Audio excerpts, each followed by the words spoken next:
I'm giving you guys all the gist, all the how to jackpot gist. I have details in this video, so like just subscribe and don't forget to turn on your notification.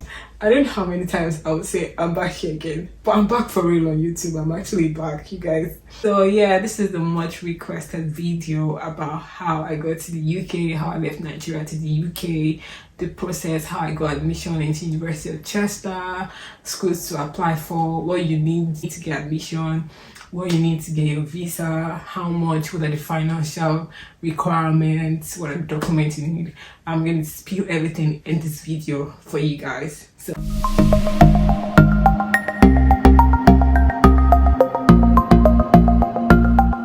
I have like some documents, a list of documents I think you need, like what I used. I'm going to use myself in this video as example of things you need and just how to prepare yourself for the whole process. So mine started in December and I finally left Nigeria in May. So like just look at that year. Sometimes it can be earlier than that. It just depends on how fast your process is. It depends on your school, how they keep how fast they give out their CAS. It depends on visa also. So all of that just determines your time frame actually, because there's no definite time frame. Yeah, but if you want to use agents, yeah, you can use agents, but look for trustworthy agent. My school gave me agent, but you can also do it by yourself. Yeah, so let's go into the details. Yeah, so first things first, before you start your process, you can do it by yourself or you can do it with an agent, whichever you decide. But for me, I did it myself and also with an agent. So to get an admission, first of all, you have to think about the course you want to do. Like think about the relevance in the UK too. When you finish, would you get a job? How easy is it for you to get a job and all of that? So for me, I went with digital marketing, yeah, and I think I went with digital marketing and I think I made the right choice because like I love the course, and even though beginning wasn't that smooth, but like now I'm catching up and I like it.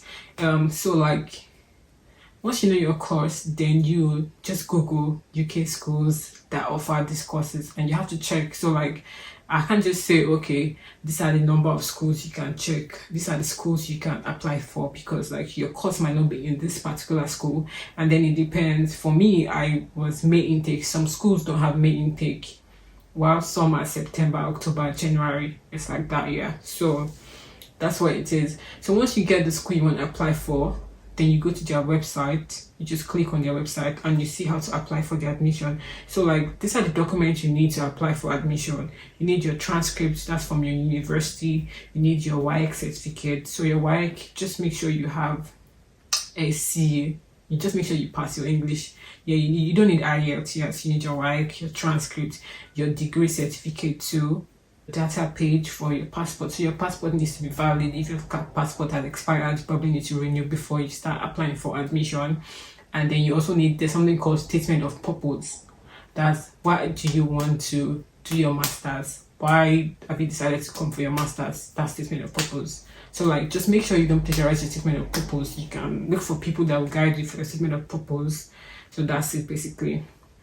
And you apply for admission to any of the schools you decide. So like this is like a list of schools that I saw online that you can apply to. For me, I'm in University of Chester, as you guys know, in the business school. That's for digital marketing, yeah. Okay, so once you've done that, once your school gives you admission, then you have to pay acceptance fee, which is sometimes some schools collect 2,000, some schools collect 3,000.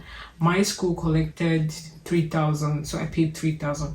So here's the thing here, that 3,000 is part of your school fees. So if your school fees is £10,000, minus that 3,000 from 10,000, so you have like 7,000 balance to pay. But they need you to pay that 3,000 or 2,000 pounds so they can give you your CAS. But for some schools, if you pay all your school fees at once, they give you like a discount. Yeah, and then for Chester, I think it was 12,000, but like for international students, they removed like 2,000, so it was like £10,095. So once you pay 3,000, you have like £7,000 left to pay for your school fees. Once you pay the acceptance fee, then you have to go through another process to get your CAS. Some schools do pre-CAS interview, or schools like mine did use genuine intention form. So we didn't do any interview for my school to get your CAS. We did genuine intention form.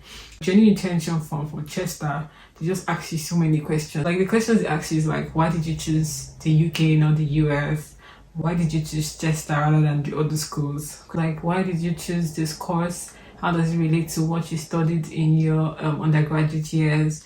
And all of that. Would you come back to Nigeria? What do you tend to do after you finish studying your course? Just like that, questions like that. So just now to answer, your agent will actually help you out to answer it. So the school gave us an agent, so the agent actually helped me out. But like, I also had to do like most of the work. Yeah, the agent is just to guide you. He also assisted me filling it out. So once I'm done filling it out, I send it to him, and he sees if it's right, if it's okay, and then I send to the school back. So for me, I sent it to the school and they still found like some fault in like two numbers. So I had to like do it again, and my agent helped me out, and that was the final one before I now got my CAS. Do you get? So once you answer all the questions and you sign and you submit, they are only giving you, so if they return it back to you, you have just one chance to update and return it. And if they're not satisfied and they return it back to you, that's it. You're not getting your CAS, and that's like go and look for another admission elsewhere. So for me, they returned it the first time for one question, and then I had to like redo it again and before they gave me my CAS. So like that's like the toughest part. For some schools, they do pre-CAS interview, which I think is, I don't know if it's better than mine, but like that's it. So like once you've done your pre-CAS interview or you filled your journey retention form, then you just have to wait for the school to give you your CAS. So that's the waiting period. So once your CAS is out, the next step is to apply for your visa. So to apply for your visa, I think it's like $500 and something dollars. You also, so that's for tier 4 visa, $500 and something dollars, that's study visa. And then you also need IHS, which is immigration health subcharge, which is for like, it's like covers your health insurance for like the whole period you are in school, and it's compulsory to be paid. Mine was stated in the amount was stated in my CAS, so like everything is there. And then you also need your account statement. So that's the major thing to account statement. So your account statement, the money must have been in your account for 28 days, excluding when you deposited the money and after. So what that should be in the account is your living expenses plus the balance of your school fees. So you know that you've paid £3,000 for acceptance and you have 7,000 balance for your school fees, plus your living expenses for the whole year while you're in school. Add it. That's what should be in your account. That's what you have as your account statement. Do you understand?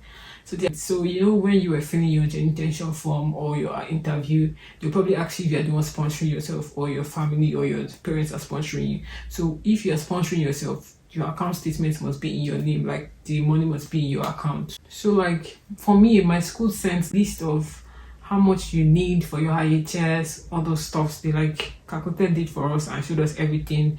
So if you don't have, if some schools are not like this, that's where your agent comes in. Your agent can help you with, okay, how much is your IHS, how much is your living expenses, all of that. They'll probably help you calculate it and then you pay and all of that. So your length of your program determines your living expenses. So if your program is for 9 months, so your living expenses for a month, they calculate it, they multiply it by 9 months. That's what you should have in your account, plus your main school fees. Do you get? For me, my living cost, so they believe that you're living in Chester. So living cost of Chester was £9,207. So I added that. So imagine you're adding that to your 7,000 balance. You're going to have £16,907 to have in your account. So I had to put £16,907 in my account. Do you understand? Which was equivalent to Naira, obviously. Anyway, so apply for your visa. Once you're applying for your visa, there's some documents you will upload to, which is your TB test, your IHS, and all of that. So like me, I applied online, uploaded all my documents online, my CAS, everything online. And once I did that, I got a date for my appointment. I did my own appointment in Abuja, so I got a date for my appointment. So that's that. And you go for your visa appointment, submit all your stuff to your biometric, and you're on your way to Jakpa. So like there's a website, you go to their website to track your application process, your visa application process. That's like the tough part, because like every day I wake up, I check it, like, oh god, these guys have not made a decision.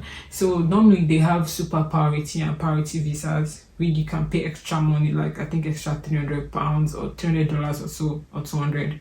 But during my time, there was nothing like that because of the Ukraine and Russia war. They had like so many applications, so like there was really a delay during our time. Like my school started May 2nd, my classes started like May 5th or so, and I didn't reach the UK until like 20 something, which was not just me, like everybody. We had like a WhatsApp group, so the school had to like even delay some classes because most international students were stuck in their countries. So like I already started classes online before I came into the UK. Anyway, one day I just woke up and I got an email that your decision has been made, the officer, come to the office and pick it up. I went to the office. I was praying while going to the office or more. I shall go to the office, picked it up, opened it there. I didn't even waste time. Opened it, and I just saw it. Like, this was me in the cab. I was just looking at it. I'm like, I didn't want to be too happy. Let the Uber guy now ask me, Auntie, what's happened? Then they're not gonna kidnap me. So I couldn't call my mom or my dad in the car till I got to my apartment.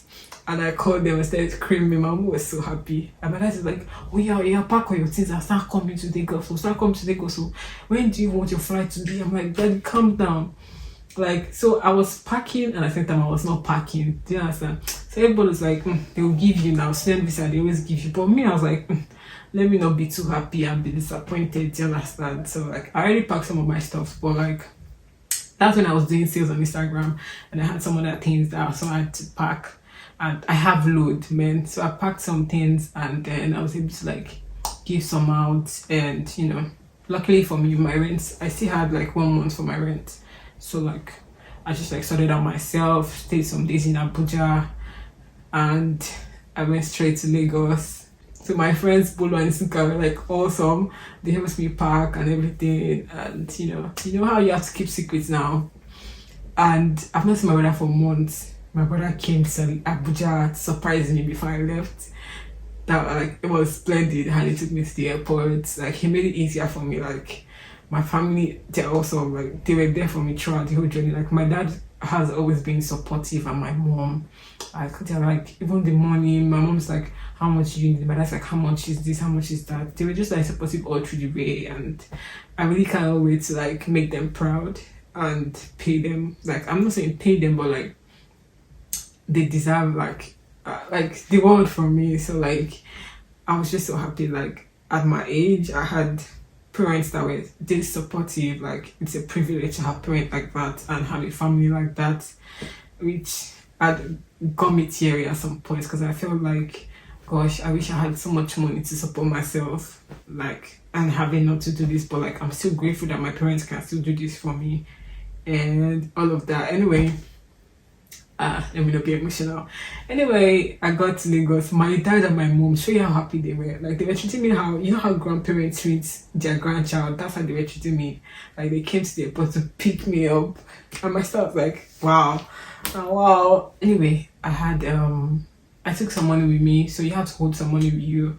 I don't know, sure, because like I had to have cash before I can be able to sort out myself when I get here, and I had someone that I was going to stay with when I get here before I get my accommodation, because like gosh, the thing that stressed me out the most was my accommodation. Okay, so once you get your visa, that's it. Like just try and look for tickets like online, the cheapest ticket or whatever, if you want direct or how you want. Me, I use British Airways because I did direct to London Heathrow. From Heathrow I did to Manchester because I was going to stay in Manchester, and it was my first time traveling and I was alone, so my dad didn't want me to like do, you know, corner. I just did like one way through British Airways. Anyway, once you've booked your tickets, my dear, it's time to japa.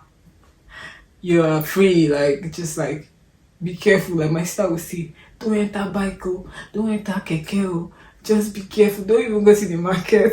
Just be careful wherever you're going to before the day that you travel. Like I did not even go out too much. After making my hair, my sister took me back to my parents' house. We bought stuff, and that's where I stayed for like 2 days before I came to the UK. So like just do like that, because we don't know, but bad people are everywhere. So like like they say. So I wish you guys luck. I know of you that's trying to like take the step of coming to the UK or maybe going to Canada or something. I wish you guys luck. I wish you all the best. Just make sure you get the right course for yourself And also, if you don't like to write, my dear, masters is not for you. If you don't like to write or research, masters is not for you, because, my dear, you will Google, you will research, you will read, because here plagiarism is like a sin, it's a crime. Like, okay, I think I'm talking too much. Anyway, so that's all what you need if you want to come to the UK. And accommodation, yeah, you can get it before you leave Nigeria. You should get it, because like, just look for the website. You can ask your school to like give you student accommodation site and all that. You have like student roast, you have like amber student, you have spare room. You can just check those places for like accommodation. But like most times I think student accommodation is not bad. I'm saying the student accommodation and it's really not bad. If you have more questions, you can just send me a DM or make your comment here. And don't forget to subscribe. Guys, subscribe, watch my video, help me. Let me know if you want the tour of my room and my kitchen and all of that, or you want another video about struggles in the UK, what to expect when you get here, or like what you should do when you get here. Just let me know the content you need for my next video and I'll just start to deliver. Anyway, on that note, I'm signing out. Thank you guys for watching. Don't forget to subscribe. I love you guys.